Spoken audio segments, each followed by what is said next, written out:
था any irregularity or any deviation from ideal arrangement or perfect arrangement is called defect. जैसे like अगर हम particles का arrangement देखें एक लैटिस में, तो इस टाइप से आपके पार्टिकल एक दूसरे से कॉन्टिन्यूसली अटैच्ड हैं। इसमें मान लीजिए अगर मैं सिर्फ एक पॉइंट के रिस्पेक्ट में मुझे डिफेक्ट मिले तो इसको मैं क्या बोलूँगा, it is a point defect. और इसमें मैंने आपको बताया था 4 टाइप के पॉइंट डिफेक्ट हो सकते हैं। वैकेंसी हो सकती है, इसमें आपका सेल्फ इंटरस्टिशियल हो सकता है कि जो इसका लेटिस पॉइंट से जो पार्टिकल है वो इंटरस्टिशियल पॉइंट पे चला जाए, वो भी आपका पॉइंट डिफेक्ट पे ही आएगा। इम्प्योरिटी हो सकता है आपका, इम्प्योरिटी इंटरस्टिशियल पोजीशन पे आ जाए, या सब्स्टिट्यूशन भी आ सकता है आपका, एक पार्टिकल्स को हटा के एक दूसरा मान लीजिए ब्लैक वाला पार्टिकल्स आ गया, तो अभी भी एक पॉइंट के रिस्पेक्ट में ही आपका डिफेक्ट आया है, तो इन सब को मैं पॉइंट डिफेक्ट में ही डालूंगा। तो हमारा जो बेसिकली डिफेक्ट जो हमें स्टडी करना है वो पॉइंट डिफेक्ट के रिस्पेक्ट में ही स्टडी करना है। लाइन डिफेक्ट में ऐसा कुछ नहीं है। लाइन डिफेक्ट क्या होता है, पूरी की पूरी लाइन में डिफेक्ट आ जाए। ये मतलब मेरा डिफेक्ट का कि वो क्रिस्टल उस जगह से कुछ एम्प्टी ना हो, कुछ स्पेस एम्प्टी होगा ना, उसको भी तो हम बोल रहे हैं वैकेंसी डिफेक्ट होगा। वो डिफरेंट टाइप के डिफेक्ट हो सकते हैं आपके, उसमें एक आपका वैकेंसी आता है। ठीक है, अब फर्स्ट थिंग जो डिफेक्ट के बारे में हमारे माइंड में आती है कि क्या डिफेक्ट आपका सब्सटेंस को स्टेबल बनाएगा या अनस्टेबल बनाएगा, और उसका क्या एडवांटेज है आपका डिफेक्ट का। माइक ऑफ करिए आप एवर्स कनेक्ट में।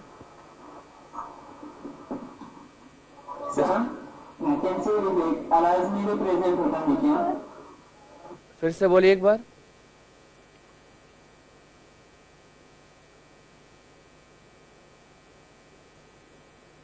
तो डिफेक्ट के बारे में हम क्या स्टडी कर रहे थे कि इसका एडवांटेज क्या है, यूज क्या है बेसिकली। आपकी वॉइस इतनी हार्श आ रही, कुछ समझ में नहीं आ रहा है। वैकेंसी का क्या इफेक्ट होता है, क्या पूछना चाहते हैं आप? पहले आप पढ़ लीजिए 20 मिनट, उसके बाद जो डाउट हो तब पूछिएगा। पहले मुझे खत्म करने दीजिए, ठीक है। जब मैं आपसे बोलूंगा कोई डाउट है तभी आप बोलिए, अदरवाइज उससे क्लास आपकी डिस्टर्ब होती है। जब मैं आपसे बोलूंगा तभी पूछिएगा, बाद में पूछिएगा आप, ठीक है। अब डिफेक्ट के बारे में हमें ये जानना है कि डिफेक्ट का एडवांटेज क्या है, क्या सॉलिड में इससे हमें डिसएडवांटेज मिलेगा या एडवांटेज मिलेगा। तो सॉलिड में हम जितनी भी प्रॉपर्टीज स्टडी करते हैं, जैसे सेमीकंडक्टर्स की बात करें हम, जो कि हमारे इलेक्ट्रॉनिक डिवाइस में यूज़ होता है, अगर उसमें डिफेक्ट ना हो तो वो हम यूज़ नहीं कर पाएंगे आपका। तो डिफेक्ट हमारे लिए बहुत यूज़फुल है आपका, जिसमें हम पॉइंट डिफेक्ट हमने उसका ओवरव्यू पढ़ा था, ठीक है। जस्ट लाइक मान लीजिए अगर मैं आपको एक आयरन की बात करूं, ठीक है, आयरन की मान लीजिए मैंने आपको एक स्ट्रिप दी और मैंने आपसे बोला इसको बेंड करिए, ठीक है। तो आपने थोड़ा सा इस पे जोर लगाया, या मान लीजिए पतली एकदम सिंपल स्ट्रेट स्ट्रिप है, आपने इसको यहां से दबाया अपने हैंड से और ये आपकी डेविएट हो गई। आपको ये पता होना चाहिए जो प्योर आयरन होता है वो इजीली आपका हम बोल सकते हैं बेंट हो सकता है, ठीक है। जबकि अगर उसमें इम्प्योरिटी मिक्स हो तो वो इजीली आपका बेंट नहीं होगा। जैसे स्टील की बात करें, स्टील आपका जो बेसिकली बिल्डिंग के मैन्युफैक्चरिंग में जो हमारे मेन उसका कंस्ट्रक्शन होता है वो स्टील से होता है, और जो हमारे घर पे यूज़ होता है वो भी बेसिकली आपका स्टील है। तो स्टील आयरन के कंपैरिजन काफ़ी हार्ड है आपका। घर वाला स्टील स्टेनलेस स्टील होता है। अब स्टेनलेस स्टील की मैं बात करूं, पीरियोडिक टेबल में आपका स्टेनलेस स्टील आपको कहीं नहीं मिलेगा और ना ही मुझे स्टील मिलेगा। तो डिफेक्ट का एडवांटेज ये है कि हमारे पास पूरी पीरियोडिक टेबल में लिमिटेड मेटल्स हैं और उनकी लिमिटेड प्रॉपर्टीज़ हैं। अगर मैं डिफेक्ट का यूज़ करूं और उसमें दूसरे सब्सटेंसेस मिक्स कर दूं अगर, तो मैं फिर बहुत सारे मेटल्स का फॉर्मेशन कर सकता हूँ और उनकी स्ट्रेंथ, उनकी प्रॉपर्टी अपने हिसाब से हम चेंज कर सकते हैं। जैसे मैंने अभी आपको एक आयरन का एग्जांपल दिया, ठीक है। जैसे आपने इसको मान लीजिए बेंड करना है आपने, तो आपने इसको बेंड किया और ये कुछ इस टाइप से मुड़ गया, ठीक है। या फिर मान लीजिए एक ही साइड से मैं बेंड करता हूँ, इस टाइप से ये बेंड हो गया ऊपर की साइड। तो अगर आप एक चीज ऑब्जर्व करोगे, यहाँ पे जो हमें आइडियल अरेंजमेंट मिल रहा था, कुछ पार्ट इससे ऊपर चला गया है और कुछ पार्ट इसके नीचे चला गया है। तो ये क्यों हुआ? क्योंकि हमने इसको फोर्सफुली इसमें प्रेशर डाला है। इसका मतलब ये हुआ, जो ये बेंट हुआ है आपका, या फिर इस टाइप से अगर मान लीजिए मैं इसको लूँ, ये एक टाइप से दब गया और एक साइड से इंक्रीज हो गया। तो एक टाइप से पार्टिकल इसके कंप्रेस हो गए और एक साइड से आपके थोड़े से वो इंक्रीज हो गए डिस्टेंस के टर्म्स में। ऐसा कब हो सकता है? ऐसा तब हो सकता है जब इनके बीच में स्पेस अवेलेबल हो। जब मैंने आयरन पार्टिकल्स पे प्रेशर डाला तो उसमें सिर्फ प्योर आयरन पार्टिकल्स थे जिनके बीच में स्पेस काफ़ी अवेलेबल था। तो मैंने उसको पुश किया तो पार्टिकल्स पास पास आ गए, क्लोज आ गए, और एक साइड से उनके बीच में डिस्टेंस बढ़ गया। जैसे आप एक रबर को खींचो अगर, तो क्या होगा? आप अगेन सेम फिनोमेना हम उसमें ऑब्जर्व कर रहे हैं। फोर्सफुली हमने उसको खींचा तो पार्टिकल्स दूर दूर आ गए उसमें। तो जैसे ही मैं इस आयरन रॉड को, जैसे मान लीजिए आपको किसी को शो करना है कि मैं बहुत ज़्यादा स्ट्रांग हूँ, हाँ, उसी वैकेंसी में तो दूसरे दूसरे सब्सटेंसेस आते हैं, ठीक है। मुझे ये शो करना है कि मैं बहुत स्ट्रांग हूँ, तो मैं प्योर आयरन लेके आऊँगा और आपको दिखाऊंगा ये प्योर आयरन है और उसको बेंड कर दूंगा इजीली। आप में से हर कोई उसको बेंड कर सकता है। उसका रीज़न क्या है? वो प्योर है और उसमें सिर्फ आयरन पार्टिकल्स हैं, जिसकी वजह से उसमें स्पेस अवेलेबल।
तो बताइए आयरन रॉड को हम पुश क्यों कर पाए? वो क्यों बेंड हो गया?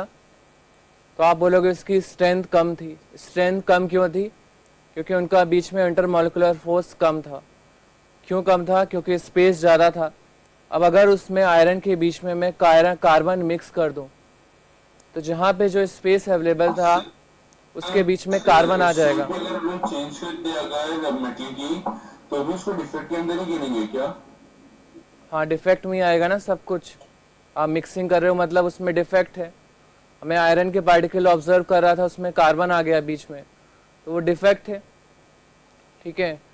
तो जैसे अगर आप आयरन को स्ट्रॉन्ग करना चाहते हो, मैं कार्बन से आयरन से स्टील में कन्वर्ट करना चाहता हूँ इसको बिल्डिंग पर्पस के लिए, तो उसमें कार्बन को मैं ऐड करता जाऊँगा। जितना ज़्यादा कार्बन उसमें जाएगा वो उतना ज़्यादा स्टेबल होता जाएगा, तो वो इजीली बेंड नहीं होगा। स्टील को आप अपने हाथों से बेंड नहीं कर सकते, बट आयरन, प्योर आयरन को आप इजीली कर सकते हो। उसका रीज़न क्या है? पहले उसके बीच में एक कार्बन नहीं था तो स्पेस अवेलेबल था। आपने उस पर थोड़ा सा प्रेशर डाला, उसको पुश किया, तो ये पार्टिकल्स क्लोज आ गए, जिसकी वजह से ये बेंट हो गया यहाँ पे। जबकि अगर मैं यहाँ पे इसमें कार्बन की फिलिंग कर दूँ, तो अब अगर आप इसको पुश करोगे तो आयरन बोलेगा सॉरी अब नहीं हो सकता। मैंने पूछा क्यों नहीं हो सकता? बोल रहा है बगल में कार्बन आ गया। ये भी एक एलिमेंट है, ये भी कुछ स्पेस ऑक्यूपाई कर रहा है, जिसकी वजह से अब हम फर्दर बेंट नहीं हो सकते। तो आज अगर आपको आयरन की स्टेबिलिटी बढ़ानी है, स्ट्रेंथ बढ़ानी है, तो इसमें हम कार्बन मिक्स करेंगे और डिफरेंट सब्सटेंसेस, क्रोमियम, मॉलिब्डेनम, ये सब हम अपने डिफरेंट मटेरियल बनाने के लिए यूज़ करते हैं। तो पूरी पीरियोडिक टेबल में हमारे पास लिमिटेड मेटल्स हैं, बट उससे हम डिफरेंट टाइप के एलॉय फॉर्मेशन कर सकते हैं बिकॉज ऑफ दैट डिफेक्ट की हेल्प से हम बहुत सारे मटेरियल, बहुत सारी केमिकल प्रॉपर्टीज ऑब्जर्व करते हैं। तो ये तो आपका बेसिकली डिफेक्ट का एडवांटेज हो गया।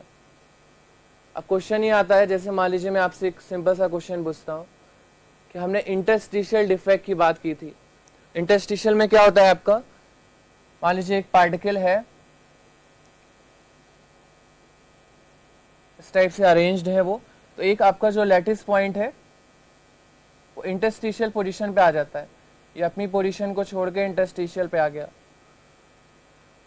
अब मैं आपसे पूछूं कि हमें एक इंटरस्टिशियल डिफेक्ट मिल रहा है एक मेटल में, तो मेटल का कॉन्सेंट्रेशन लो होना चाहिए तब इंटरस्टिशियल डिफेक्ट मिलेगा, या मेटल का कॉन्सेंट्रेशन हाई होना चाहिए? बताइए क्या होना चाहिए? लो होगा तब हम ऑब्जर्व करेंगे, हाई होगा तब आप ऑब्जर्व करोगे इंटरस्टिशियल? लो होगा तभी ऑब्जर्व करोगे ना। लो होगा तो उसके बीच में स्पेस ज्यादा है, स्पेस ज्यादा है तो हाई एनर्जी वाला पार्टिकल मूव करता हुआ बीच में आके वहां पे ट्रैप हो गया, फंस गया। तो इंटरस्टिशियल हमें वहां पे मिलता है जहां पे मेटल का लो कॉन्सेंट्रेशन हो। देन हमने एक पॉइंट और स्टडी किया था सब्स्टिट्यूशन वाला, कि अगर एक बड़ा सा पार्टिकल मान लीजिए यहाँ पे आ गया, तो सर अगर ज्यादा कंसंट्रेशन रहेगा तो सर जो भी नया कोई एलिमेंट आएगा सर, उसको तो कोई जगह नहीं मिलेगी ना। हाँ तो मैं उसके पहले से कोई जगह नहीं होगी तो वॉइड में जाएगा ना सर। वॉइड का क्या मतलब होता है? उसके बीच में फ्री स्पेस, खाली तो है। पता नहीं आप क्या पूछना चाह रहे हो, मेरे को समझ में नहीं आ रहा। मतलब जो एक चीज मैं बोलता हूँ आपको उसमें क्वेश्चन करना ही है, ध्यान से सुनते ही नहीं हो आप लोग। मेरे को समझ में नहीं आ रही, ऐसे क्लास कैसे आगे बढ़ेगी? डिफेक्ट का मतलब ही क्या है? वैकेंसी, उसमें जो स्पेस है वही डिफेक्ट में तो आ रहा है आपका। उसमें पार्टिकल एक आ जाता है तो मैं इसको डिफेक्ट बोलता हूँ। ठीक है, यहाँ पे देखिए, अगर मेरा एक बड़ा सा पार्टिकल आके इसमें फिट हो गया, मान लीजिए मैं यहाँ पे सारे एलिमेंट ऑब्जर्व कर रहा था, ऑक्सीजन ऑक्सीजन, बीच में मैंने ऑब्जर्व किया ये सल्फर आ गया है। अब क्या ये जो सब्स्टिट्यूशन इम्प्योरिटी वाला एटम है वो अपने साइज से 4 टाइम्स 5 टाइम्स हो सकता है? तो नहीं हो सकता, इतना बड़ा साइज नहीं हो सकता, हमारा लैटिस अनस्टेबल हो जाएगा। तो इसका जो साइज है वो 10 to 15% हो सकता है सब्स्टिट्यूशन का। ठीक है, मैं आपको कुछ पीपीटी दिखाता हूँ, उससे समझ में आ जाएगा। अब कोई डाउट आ रहा है तो पूछिए।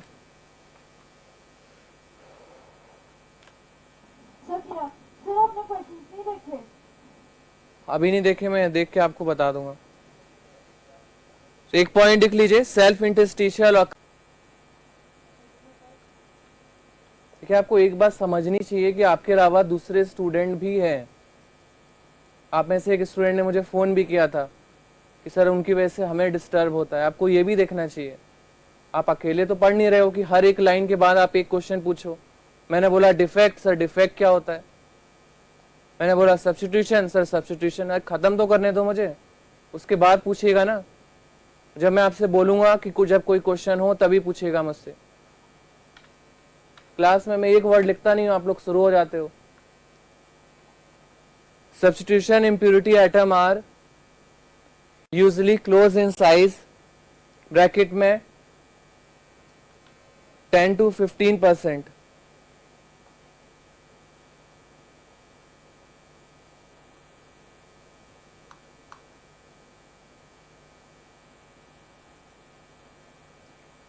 एक क्वेश्चन का जवाब दीजिए, ये आपका क्वेश्चन आ भी चुका है पहले।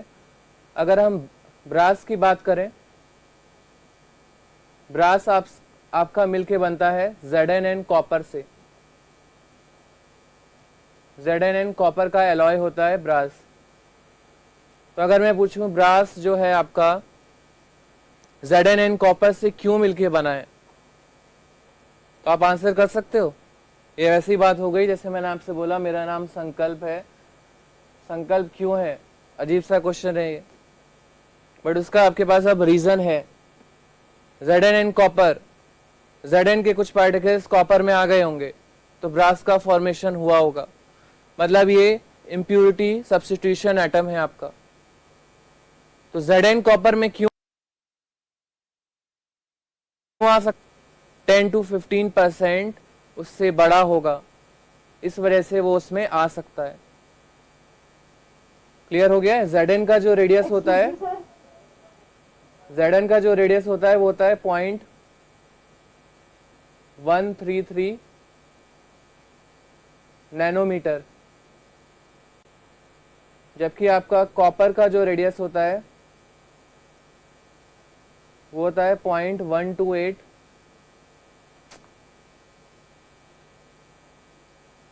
माउस भी आज वर्क नहीं कर रहा है, आप लोग मेरे को लग रहा है बहुत गालियां दे रहे हो मुझे आज। आपको थोड़ा सा डांट दिया तो मन ही मन गालियां सुना रहे होगे, इस वजह से ऐसा हो रहा है। हाँ देखिए, Zn का रेडियस है 0.133 नैनोमीटर एंड कॉपर का है 0.128 नैनोमीटर, इस वजह से दोनों एक दूसरे में कंपैटिबल हैं। Zn का साइज थोड़ा सा बड़ा है, 10 to 15% की रेंज में आता है, इस वजह से वो उसमें फिट हो जाता है आपका। हाँ, इतना समझ में आ गया आपको? अब पूछिए, कुछ प्रॉब्लम हो तो। सर एक चीज पूछनी है। हाँ बोलिए। सर आपने अभी बोला था कि ब्रास कैसे फॉर्म हुआ कि जिनकी इम्प्योरिटी कॉपर के अंदर थी। सर लेकिन ब्रास एक अलॉय है और मैंने अलॉय का पढ़ा था कि एक फिक्स्ड कंसंट्रेशन परसेंटेज के साथ उसको बनाया जाता है, तो फिर हम इम्प्योरिटी क्यों कह रहे हैं? कॉन्सेंट्रेशन इम्प्योरिटी का मतलब क्या है? मैंने आयरन में थोड़ा सा कार्बन डाल दिया तो वो आपका ओरिजिनली क्या था? आयरन था। अब आपके हिसाब से आप कॉन्सेंट्रेशन के टर्म्स में क्या बोलोगे? आप बोलोगे कि उसमें 85% आयरन है और 10% कार्बन है, और वही चीज़ मैंने क्या बोली कि वो बेसिकली इम्प्योरिटी है कार्बन की, जिस वजह से उसकी स्टेबिलिटी बढ़ी।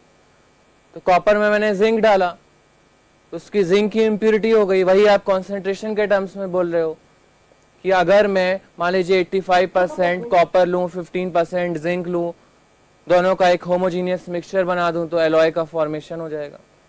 तो वो क्यों हो रहा है? क्योंकि उसमें स्पेस अवेलेबल है, इस वजह से। ठीक है, अब यहाँ पे फोकस करिए, ये तो आपका बस इंट्रोडक्शन था।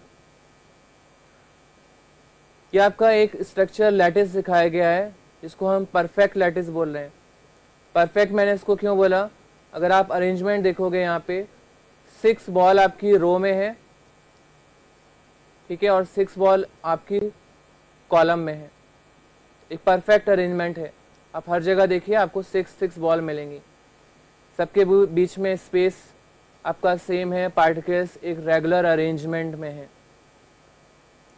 तो जो ये आपका परफेक्ट लैटिस है, परफेक्ट सॉलिड है, ये बहुत ही कम सॉलिड में हम ऑब्जर्व करते हैं। ठीक है, ऐसा हमें बहुत रेयरली मिलता है। नेक्स्ट डायग्राम देखिए, हमारे पास 6 बॉल थी हर एक रो एंड कॉलम में, 1 2 3 4 5 6 है, ऊपर भी 6 है। बट आप एक बार 4th कॉलम में देखिए, this one is 4th one. इस 4th कॉलम में आप एक चीज ऑब्जर्व करोगे, आपके पास एक बॉल कम हो गई है, 1 2 3 4 5। हम कितनी एक्सपेक्ट कर रहे थे परफेक्ट सॉलिड के लिए? 6 बॉल, उसमें से एक गायब हो गई है। बट क्या उस बॉल की जाने की वजह से दूसरे पार्टिकल्स पे कोई इफेक्ट आएगा? तो यस आएगा उस पे। उस वैकेंसी की वजह से इनके बीच में जो इंटरमॉलिक्यूलर फोर्स था उस पे इफेक्ट आया, उनके बीच में जो डिस्टेंस था उस पे भी इफेक्ट आया। ओवरऑल उस सॉलिड की पूरी प्रॉपर्टी चेंज हो गई है, बॉन्ड लेंथ पे इफेक्ट आया। जैसे मान लीजिए मैं आपसे बोलूं कि आपकी क्लास रूम में एक सीट है, उसमें 4 स्टूडेंट बैठते हैं मान लीजिए डेली। आज एक स्टूडेंट नहीं आया तो उसी सीट पे अब 3 लोग बैठेंगे और वो अपना अरेंजमेंट, अपना एक प्रॉपर डिस्टेंस करके कंफर्टेबली बैठेंगे। तो एक स्टूडेंट जो उसका वैकेंसी क्रिएट हुआ, क्या उसकी वजह से दूसरों पे इफेक्ट आया? यस आया है। उनका जो स्पेस था वो चेंज हो गया, जो उनका बॉन्ड स्ट्रेंथ था वो चेंज हो गया, उनके बीच में जो बॉन्ड लेंथ था वो भी चेंज हो गया। तो वैकेंसी की वजह से आप सॉलिड में एक पूरी प्रॉपर्टी चेंज ऑब्जर्व करते हो। नेक्स्ट देखिए इंटरस्टिशियल। रो एंड कॉलम में 6 पार्टिकल्स प्रेजेंट है। आप यहाँ ऑब्जर्व करोगे, फोर्थ कॉलम में भी 6 मिलेंगे, फिफ्थ कॉलम में भी 6 मिलेंगे, सारी रो में 6 मिलेंगे। बट एक ग्रीन पार्टिकल्स यहाँ आपका एक इंटरस्टिशियल, जो इन पार्टिकल्स के बीच में स्पेस अवेलेबल था उनके बीच में आ गया है। अब इसके वजह से देखिए जो आसपास वाले पार्टिकल्स थे उन पे भी अट्रैक्शन पे इफेक्ट आया है। तो नॉर्मल लैटिस पॉइंट को छोड़ के अगर पार्टिकल आपका एबेल्स कनेक्ट में वॉइस नहीं आ रही है क्या?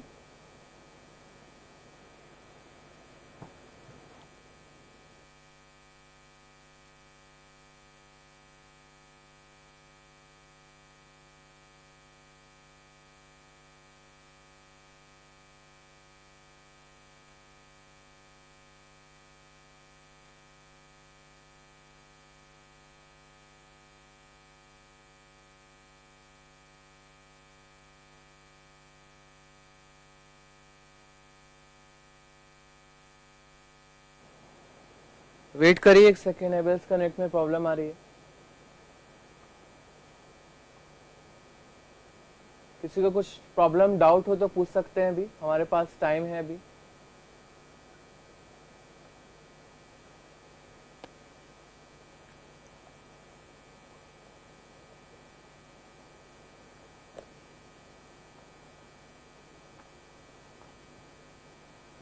अविनाश, हरलीन, आपको वीडियो एंड वॉइस क्लियर है?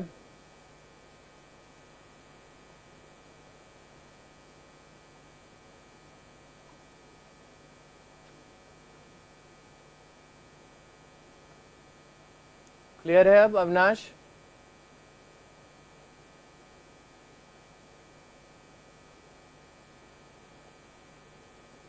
हरलीन, अविनाश,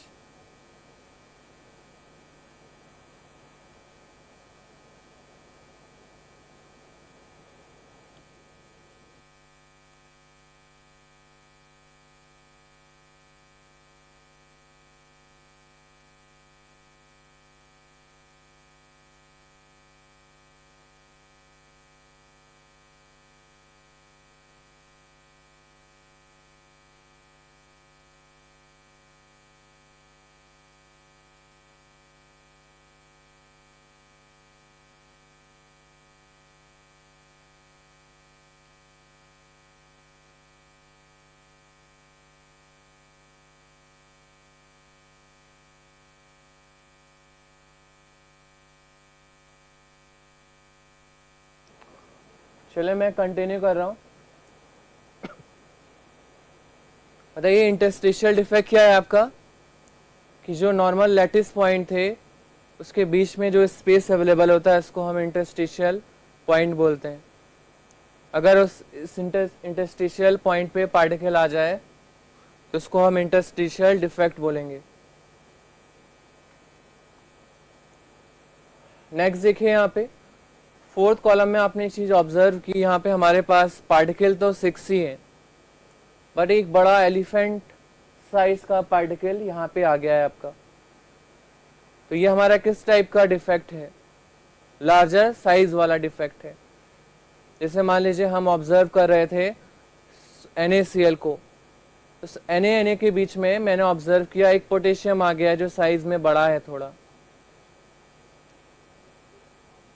आगे चलें, स्मॉलर साइज, मैं NaCl को ऑब्जर्व कर रहा था, एक पार्टिकल मैंने ऑब्जर्व किया लिथियम आ गया है जो साइज में छोटा है। तो ये आपका स्मॉलर साइज डिफेक्ट है।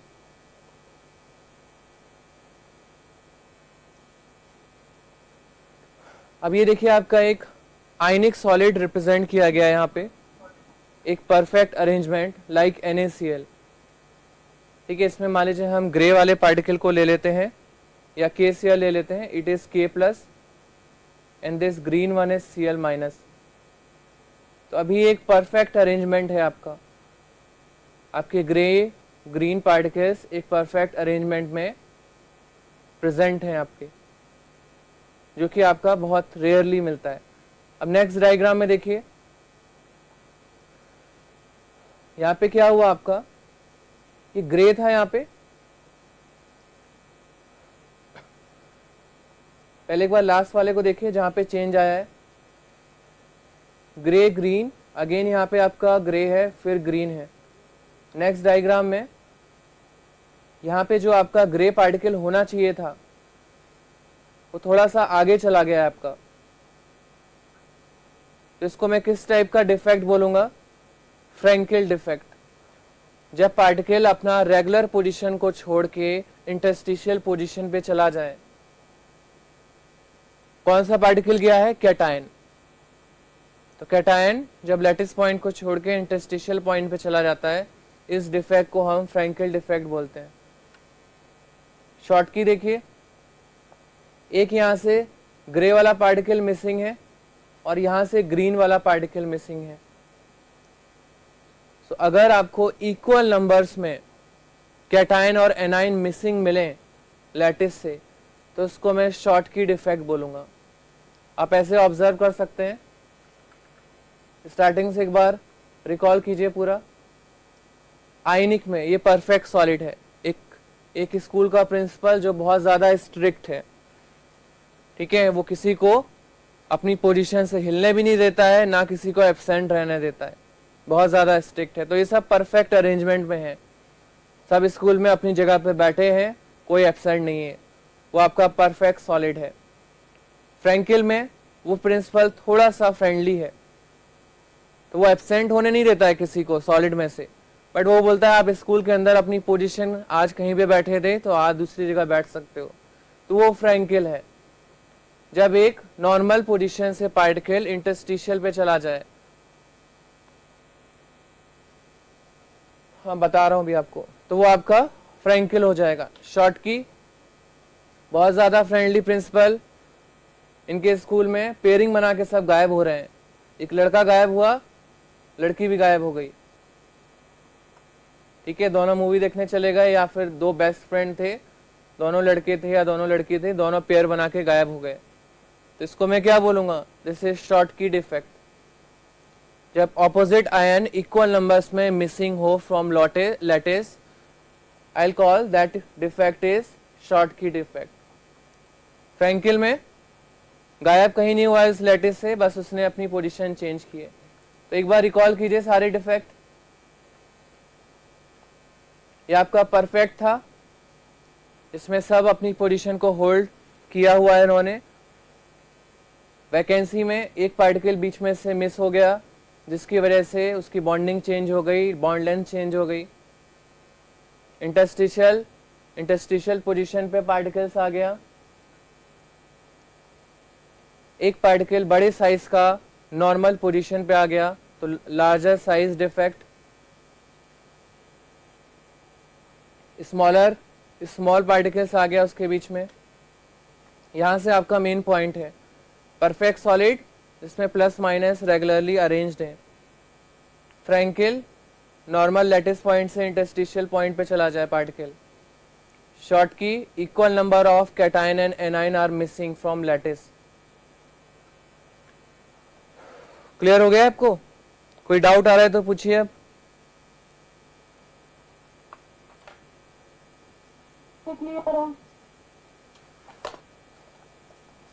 तो आपका बस डिफेक्ट इतना ही है, ठीक है, मैं आपको इसके पॉइंट्स लिखा देता हूं तो आपको क्लियर हो जाएगा फिर।